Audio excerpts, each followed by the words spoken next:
My mother-in-law and I, female 31, don't have a close relationship. She's civil towards me, but can sometimes be a bit passive-aggressive, and we tend to disagree often. We live in a different state. My father-in-law passed away suddenly, and my mother-in-law told my husband and me to come to attend the funeral. She booked our tickets to fly to her state, but the issue started when we arrived at the airport, and my husband told me that we couldn't sit together on the plane because his mom had booked him a first-class ticket while I got economy. I was stunned by this. I tried asking him why, but he urged me to suck it up and we'll talk about it later. At that moment, that particular moment, I felt so much humiliation and contempt. I felt like she was treating me as less than, even in her hard times. So I decided not to go and just go back home. My husband was shocked by my decision to go home and tried to convince me to go, but I declined.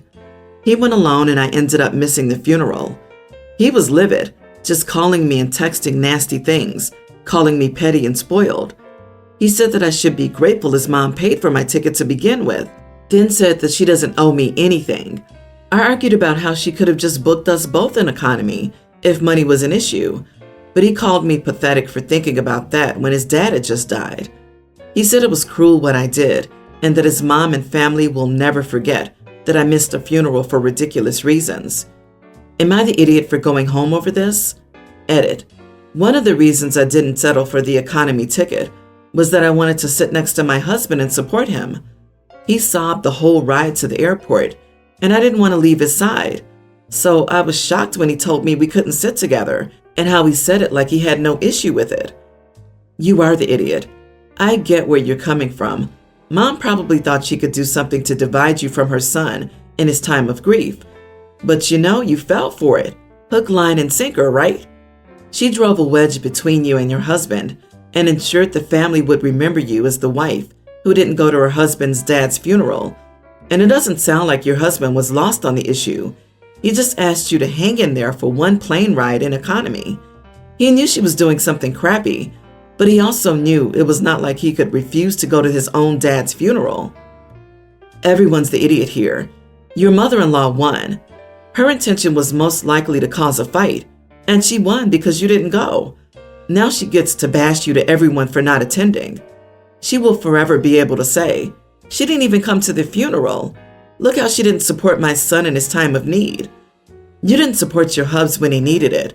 So now with all the nasty things she whispers in your ear while he's there, he will agree. You were put into a losing situation either way. The whole thing sucks. Sorry this happened to you. She could have asked if upgrading was possible, if they could afford it, or she could have sucked it up so she could be there for her husband at his father's funeral. But this was not the time to stand her ground. She could have waited to discuss his mother's behavior after or another time. I don't understand. If he wanted her support so bad, why didn't he just downgrade or upgrade to be with her? If I didn't pay for the class seat and my mom decided to be an idiot and pay for one first class and one economy, I would have gotten on the flight, walked back to whatever peep was sitting next to my wife, and asked if they wanted my spot in first class instead. He didn't even pay for it. He should have sat next to his wife. The husband is an idiot just like his mother, since he was just going to sit in first class anyway and ignore his mom's shenanigans. OP's not the idiot. Absolute masterstroke by mother-in-law. She should be the head of whatever department of the CIA is responsible for overthrowing foreign governments that want to bring in universal health care. She is so much smarter than OP. To think of such a devious solution, planning the demise of her beloved son's marriage in the moment of her grief. Of course, mother-in-law knows who the OP is, and she played right into those weaknesses. Brilliantly done. I have a tween boy from a former girlfriend. She found out she was pregnant after we broke up. I told her I would never try getting back together with her, but if she kept the baby, I'd be as involved with his life as she was. She married Jeff when my son was 2, so it's fair to say that he's been in the picture for all of my son's life. He's a good dude. He and my ex never had any more kids. I did marry and have 3 more kids.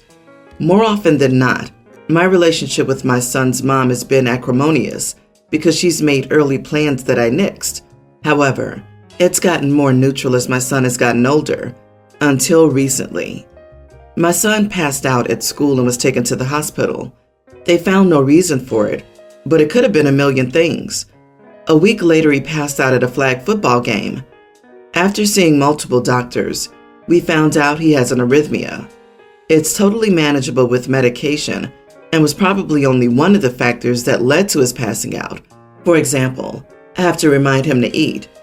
My kid is very physically active, and sports are his life. He's very good at it.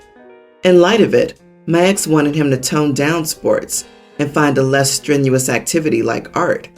My son refused. I side with my son on this. The risk of his having a medical crisis due to his condition are like 1 in a million with his medication. The cardiologist cleared him, and his coaches are comfortable with his playing. My son wanted to sign up for swimming. He already does flag football, and my ex refused out of concern that it might be too much for him. I said if his doctor said it's fine, then it's fine. We had another argument about it today at the park. This time Jeff added his 2 cents and did it as if he were an equal parent to my son as my ex and me. It wasn't because he agreed with my ex. My wife and I talked about my son's condition and would discuss it with my ex as if she were an equal. I politely told Jeff that, with all due respect, this doesn't involve him. He said he sees and loves my son as if he were his own. I said, okay, but you aren't. Sure, you cuddle with him and play video games or do things for him like his laundry or teach him how to chop down a tree, but you're like a non-playable character as a parent. That ended the conversation, and my ex said I should totally apologize to Jeff. My wife said I should, but only if Jeff first apologizes for lecturing me about my kid's health. You are the idiot, just for the dehumanizing language of calling him a non-playable character. What the heck kind of thing is that to say to a person who has known your son his whole life and has had a hand in raising him? He's a human and a secondary father figure. So no, he doesn't get a vote, but he's still a delegate at the table. They don't hate your son. They're just scared for his well-being. I understand the doctor cleared him, but I think they both, especially your wife, need reassurance and time to process this. I feel Jeff might have overstepped a little, but the kid stays with him, and if the kid loves him as his stepdad, then he has a say too. I think all of you adults need to work as a team and handle things in a better way. So many step-parents are so mean and hateful to their partner's kids. Take a breather and apologize. I love both my dads, and they both walked me down the aisle. And I have a disability they don't always agree upon, yet they never hurt each other with words. Hope you can work this out for your child's sake. My sister and I are identical twins, nearly adult female. 3 years ago, I was involved in a domestic fire accident, and the worst part affected was the neck and chest region. The cheek also has some marks. This directly affected my self-esteem because it was a long recovery process, and I never wished the same for her.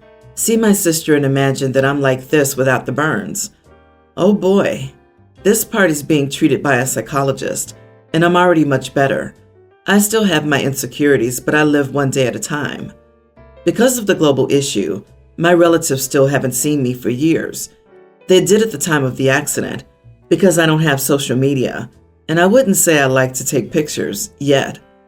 This weekend it was my grandmother's birthday, who lives 2 hours away, and my parents took the whole family with them, despite my resistance.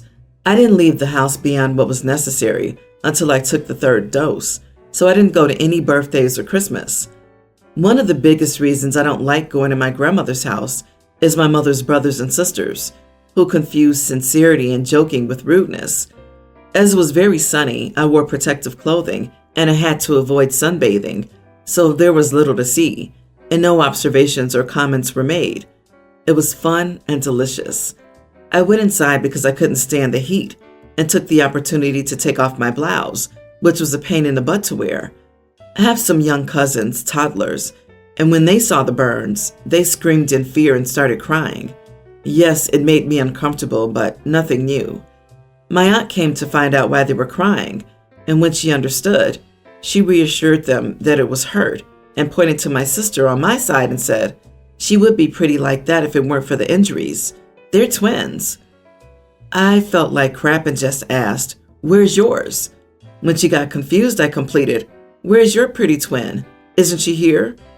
Needless to say, she got annoyed and started saying that she was reassuring her daughters and I shouldn't talk about other people's appearance, referring to her weight, but I didn't say that.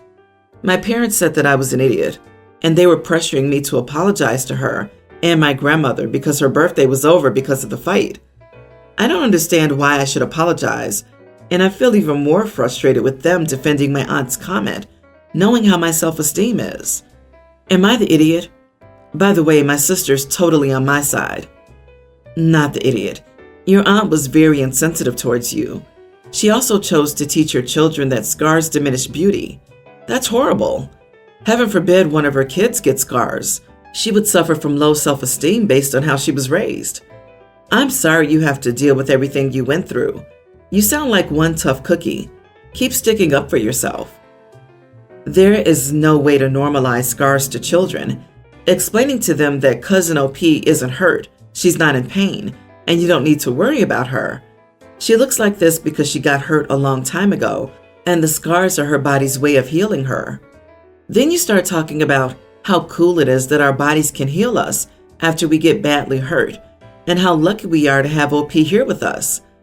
Finally, you answer any questions the kids have about the scars and send them on their way. That's it. End of the normalization process. Your aunt is an idiot. There were a million different ways for her to handle that, and she did it in the worst possible way. Geez, just when you think the world can't get any more screwed up, you get a surprise. Your aunt is the idiot and a hypocrite, telling you not to make remarks about other people's appearance when she literally just did that to you. I'm glad you stood up for yourself. How on earth can anyone support this level of idiotness? I truly believe there's a particular spot in the bad place for people like that.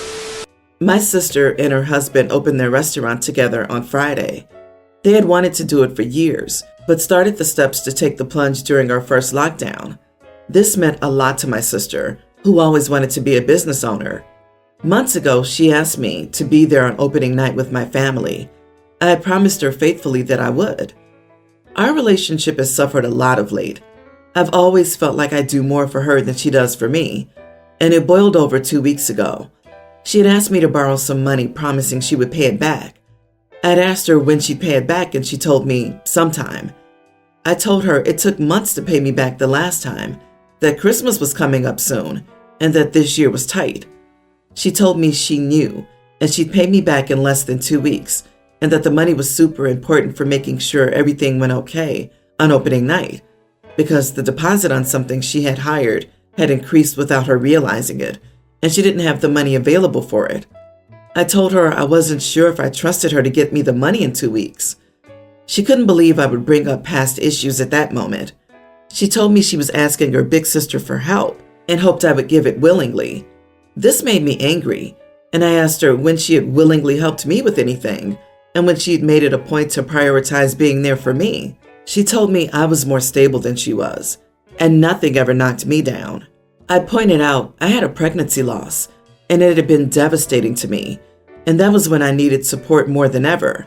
But she had been preoccupied with something else that she had told me after she felt too awkward to talk to me. Yet when she had her first child, she talked nonstop about her fears of losing her baby because I had suffered it a couple of years before. We ended up not speaking, and then our restaurant opened and I didn't show up. She was upset, mad, frustrated with me, and her husband told me she had waited and waited for me, had told other people I would be there, and I didn't show up. I feel bad, and at the same time, I don't know if I want to bother anymore. She frustrates me so much, but I love her at the same time. I know I let her down by not being there, so I ask, am I the idiot? Edit. She got the money from her in-laws to get the restaurant off the ground. Not the idiot. It honestly sounds like an exhausting relationship, and showing up to her restaurant opening would have just brought all of your recent arguments back out. I'd also wager that she would have asked you for money again, this time in person. I don't know why people would expect you to turn up when you've had a major disagreement that wasn't resolved, which I don't think can be resolved unless your sister stops asking you for stuff and apologizes for how she handled your loss. So you probably just need to go low contact or no contact with her, because this doesn't sound like a good sibling relationship at all. At the very least, I think OP is justified in never giving the sister any more money. Super important money that can be repaid in less than 2 weeks. Sounds like a financial mess I don't want to touch. It doesn't sound like her business is likely to be successful if she can't manage her money better than this. This is a classic example of the youngest child dynamic. She's been helped, handed everything, and has no real perspective on what anyone else is going through. She just expects you to give her money and support her without regard to paying it back promptly or that you might need your money. If she's old enough to run a restaurant, she's old enough to start sorting out her own financial messes. I think it's time to see what kind of relationship is left between you once the one-sided financial support is taken off the table. I'm guessing not much. For some reason, everyone who takes the corner at my house to go down the alley likes to drive over my lawn. My wife, myself, and both my kids all drive. We make the corner in everything from an old sedan to a welding truck with dual rear tires. I've tried everything, from a traffic cone to planting flowers there. Everything gets run over. I didn't want to damage anyone's car, so I didn't put little rocks there that could rip out the undercarriage of a vehicle. Instead, I had my brother-in-law bring over a massive boulder. It's about 3 feet tall. I also planted flowers around it, just Gerber daisies. I wasn't trying to camouflage the rock. I was trying to make it more visible. The rock sits back almost 2 feet from the edge of my property. One of my neighbors managed to hit the rock anyways and destroyed the left side of his car. He's mad at me, and he said he's calling the cops on me for setting it up to damage cars. I laughed at him because I checked with bylaw enforcement before putting the landscaping in. I could have built a brick wall at that corner and not been responsible if anything happened, but I didn't want to create a blind corner. Now there's a big fight on my neighborhood Facebook page between the people who used to cut that corner and everyone who says that it's my property. My wife says I should take the rock away. Great, except she was mad at them and me when her flower garden got run over. My neighbor says I'm an idiot for damaging his car. I don't think I did anything wrong. Am I the idiot? Not the idiot. One of my neighbors managed to hit the rock anyways, destroyed the left side of his car. Good. Did you send a bill to the neighbor to cover the damage he did to your valuable rock? Ugh. Ask your neighbor if he expects you to pay for his new glasses, because he clearly can't see. If he's such a terrible driver that he can't avoid a giant rock surrounded by some of the brightest and most cheerful flowers, he needs to stop driving, especially anywhere near your family and property. Tell your wife that just because people are currently mad doesn't mean you guys are in the wrong. They'll figure it out and find a new thing to complain about soon. Your neighbors can just use the road, and he's angry that he received consequences for his actions. It's your property. You can landscape it however you want, and it's a neat solution to a problem. You should add some reflectors for extra visibility or fluorescent yellow and a big smiling face on the rock. They seem like entitled idiots who don't know when to admit they're in the wrong. It couldn't be their fault that they veered off the road and hit an inanimate object.